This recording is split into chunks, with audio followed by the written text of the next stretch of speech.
Bonjour et bienvenue à ce nouvel épisode de podcast où on va parler à la fois de vulnérabilité et de super pouvoir, presque comme des synonymes.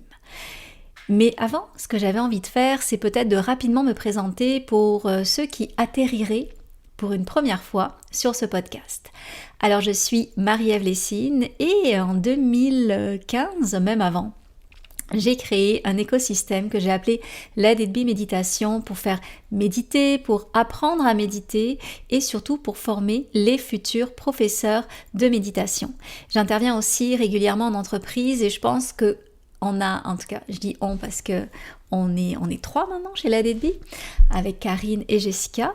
Entre Jessica et moi, on a travaillé avec les plus grandes entreprises au Québec et j'ai formé plus de 600 professeurs, 640 plus exactement, professeurs de méditation depuis 2016. Je pense que dans Let It Be, ce que j'essaye d'être et de faire bien évidemment, c'est d'être pleinement moi-même pour vérifier si être pleinement soi-même en affaires, ça fonctionne bien. Quelque part, apprendre à s'assumer pleinement, est-ce que ça fonctionne? Alors pour l'instant, je dois dire que ça fonctionne bien. Évidemment, il n'y a pas que ça.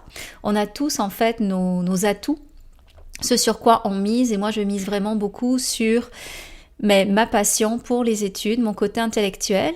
Je pense que ça va étonner personne si je dis que j'adore étudier. Puis je pense que c'est un atout pour les personnes qui veulent pas perdre de temps à passer des années aux études et qui veulent avoir les résultats de ces recherches-là. Parce que moi, j'adore prendre mon temps pour aller fouiller, aller comprendre. Après, je synthétise ça et je donne le fruit de mon travail de longue haleine à mes clientes. Et j'adore ça. Donc souvent, quand on va créer son entreprise, on le fait à partir évidemment de ses forces.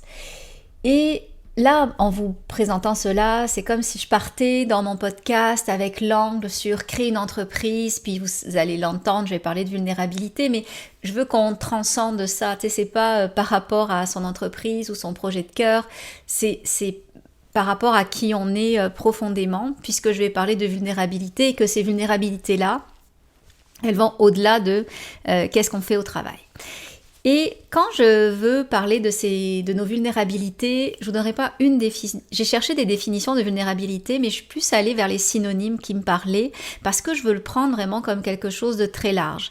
Ici, vulnérabilité dans mon discours, c'est quelque chose un peu qui dépasse, c'est quelque chose qui est pas forcément dans la norme, quelque chose où on peut sentir qui crée une certaine fragilité, qu'on peut qualifier parfois de faiblesse, qui va nous amener de la honte. Donc, vous comprenez que c'est vraiment pris au sens large. Et donc, ces vulnérabilités, c'est pas ceux qu'on veut mettre le plus de l'avant quand on a une entreprise ou au travail ou avec ses amis.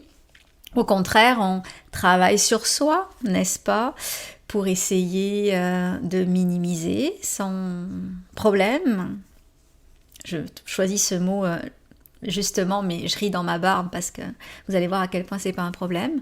Ou alors on cherche à le cacher, on cherche à cacher nos vulnérabilités, on cherche à les minimiser.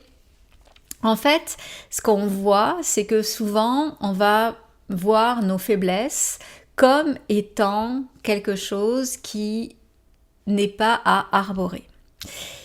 Et en plus, ce que je constate beaucoup, c'est que nos faiblesses, souvent, elles sont pas si extravagantes. On déroge pas tant, généralement, de la norme, d'accord ? Oui, on a nos faiblesses, oui, on a nos fragilités, qu'on voit comme des océans, mais tu demanderais à d'autres, ce serait vu comme un petit lac, voire pour certains, un verre d'eau. Donc, on est toujours en train de regarder aussi qu'est-ce qui va pas, mais au final, c'est pas si extravagant que ça. Je vais faire une parenthèse par rapport aux exemples que je vais donner dans ce podcast-là.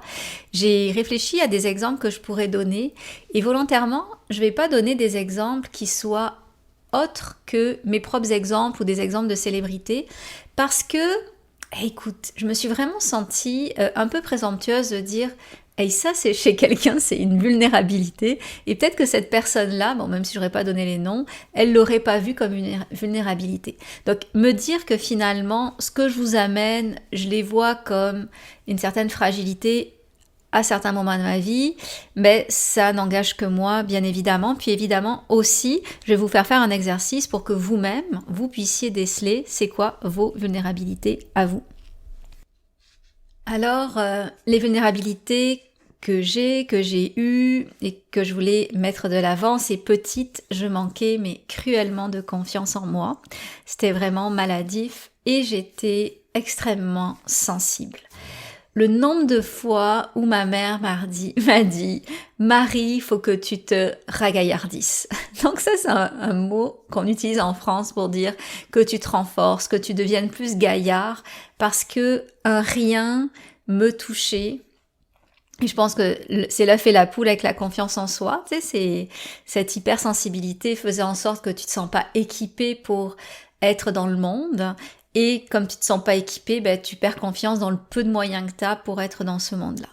Bref, avec les années, je me suis ragaillardie. Est-ce positif, est-ce négatif? Je sais pas, mais ce qui est sûr, c'est que je me suis après déragaillardie pour renouer avec ma grande sensibilité, qui était à l'époque vue comme une vulnérabilité. Et j'ai dû quand même travailler sur mon manque de confiance. Mais je vais parler de la sensibilité. Et clairement, ma grande sensibilité, qui est vraiment une vulnérabilité, une fragilité, mais j'en ai fait finalement le point d'orgue de mon travail, parce que non seulement je me suis créé un travail qui vient la protéger en choisissant mes interactions, en étant très solitaire dans ma vie au travail, en ayant aussi finalement les outils, à travers le choix de la méditation des outils pour prendre soin de cette fragilité que je nomme mon hypersensibilité ou ma grande sensibilité. J'aime pas parler d'hypersensibilité, mais ça fait en sorte que, à côté de ça, mais comme je la préserve et que j'en fais un trésor, ça fait en sorte que je peux facilement lire dans les gens, ressentir, trouver les bons mots pour apaiser, comprendre, être empathique. Bref, ça devient mon super pouvoir au travail. Une autre chose que j'ai longtemps vu comme étant problématique, c'est mon côté très très très solitaire. Et ce côté solitaire-là, j'ai essayé d'être un peu plus sociable, de faire plus de choses. Et sociable, je le suis. Tu sais, quand je sors, on pourrait penser presque que je suis extravertie. Mais non, ce côté solitaire, il existe et c'est sûr que ça pourrait être une faiblesse quelque part. Tu sais, on se dit que quand tu es dans le monde de l'entrepreneuriat, il faut faire du réseautage, il faut voir du monde, etc. Moi, c'est pas ma très grande force.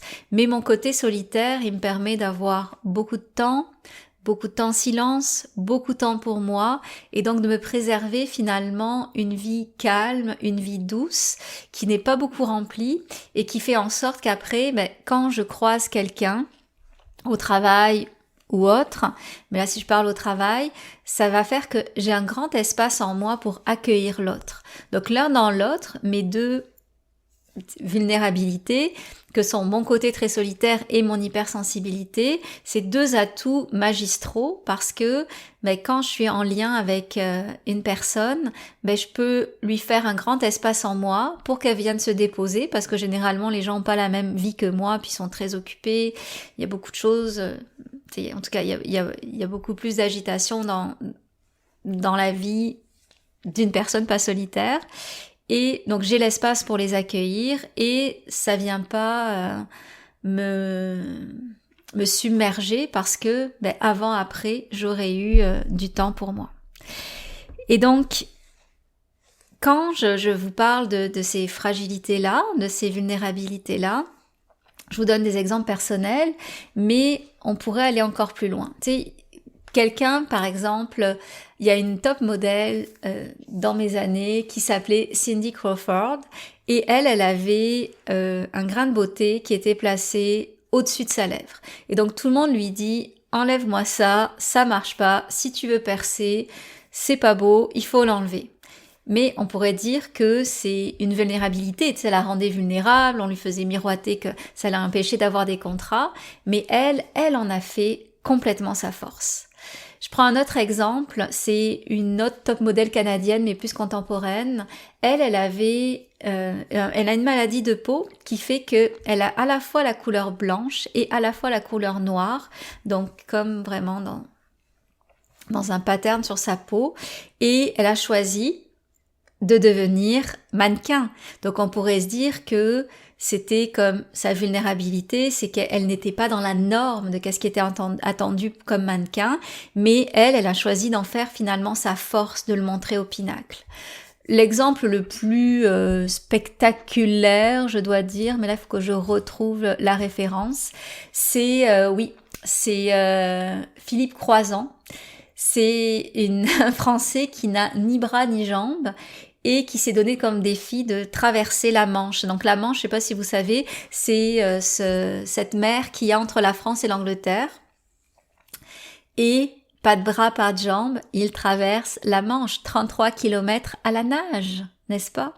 Donc on peut dire que lui, tu sais, sa vulnérabilité lui a vraiment montré la direction. La mannequin dont je vous parlais tantôt, elle s'appelle Winnie Harlow. Vous pourrez googler pour comprendre ce que je voulais dire.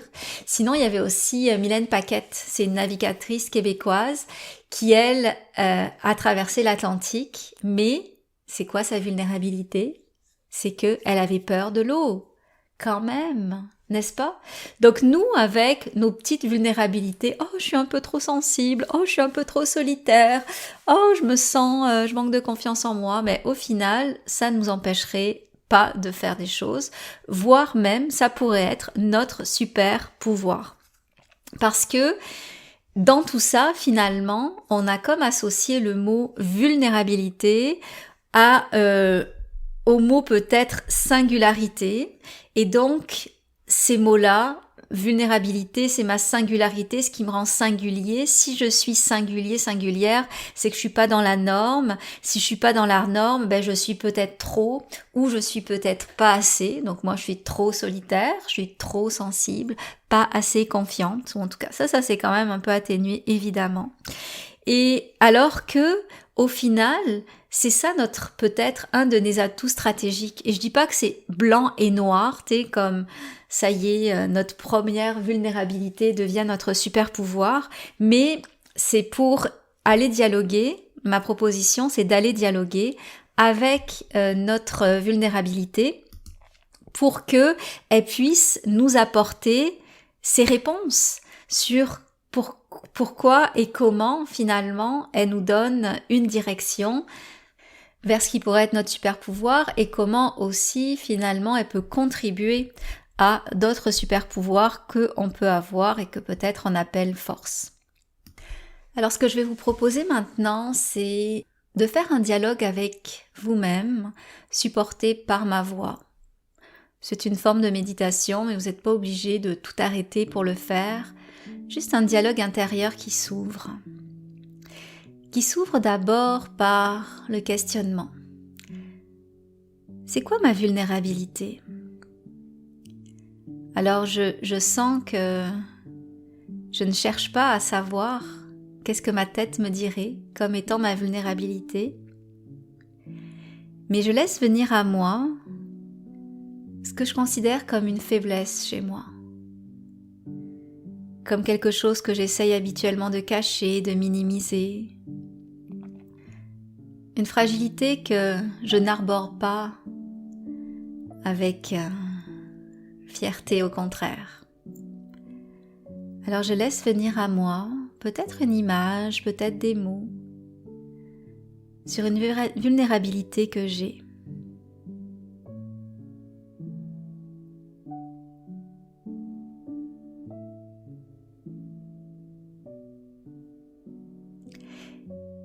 Et je la regarde, cette vulnérabilité, comment peut-être elle se manifeste spontanément dans ma vie.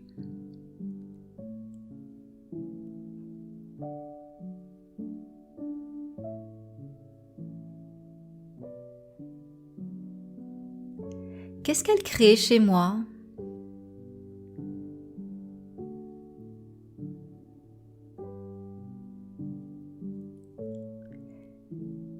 Dans quelle direction généralement elle m'amène?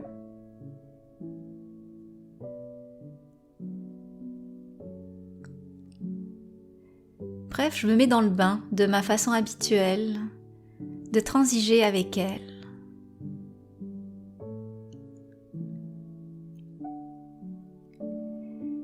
Mais tout doucement maintenant, et je la regarde différemment, cette vulnérabilité. Qu'est-ce qu'elle m'apporte de si singulier qui fait justement ma couleur,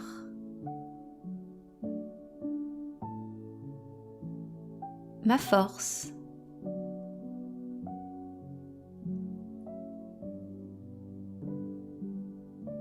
Je me permets d'ouvrir mon cœur pour sentir que je l'accueille différemment, que je ne cherche plus à la compresser pour la minimiser puis la faire disparaître, mais au contraire, je m'ouvre devant elle et je l'accueille pleinement.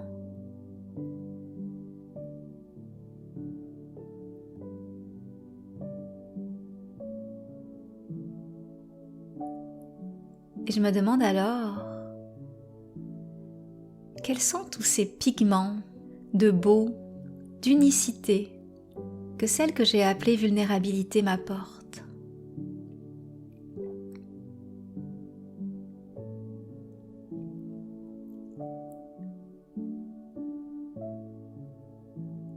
Il y a peut-être plusieurs réponses, mais peut-être que dans ces réponses, il y a une chose que aujourd'hui vous souhaitez encore plus assumer. Alors prenez le temps de l'accueillir et de vous donner un espace pour sérieusement le reconsidérer.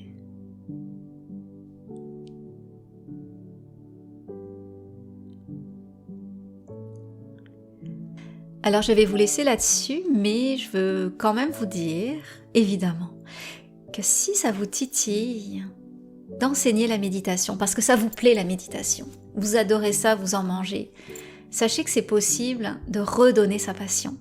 C'est possible de mettre une nouvelle corde à son arc et d'intervenir différemment, tout en prenant soin de soi, par la méditation, par la pleine conscience. Et je vous montre ça dans ma formation de professeur de méditation. La prochaine cohorte est en septembre 2026 et la moitié des places sont déjà parties, même plus que la moitié. Mais si ça vous tente, vous avez totalement votre place. Écrivez-moi simplement un courriel ou remplissez le petit formulaire pour que je puisse mieux vous connaître si on se parle au téléphone, ou si vous êtes déjà sûr de vous, vous pouvez vous inscrire parce que ça fait peut-être quelque temps que cette formation vous fait de l'œil, mais sachez que elle est au point. Je peux dire ça, j'ai eu de très très beaux résultats avec mes étudiantes des dernières cohortes, donc je suis vraiment très fière de cette formule scientifique, poétique, qui donne en fait l'autorisation d'être soi-même pour créer son entreprise autour de la méditation ou alors créer ses projets autour de la méditation. Donc voilà, toujours un peu gênée de vous parler de qu'est-ce que j'ai à vous offrir, mais je sais que ça fait du bien, donc merci de m'avoir écouté jusque-là et à bientôt.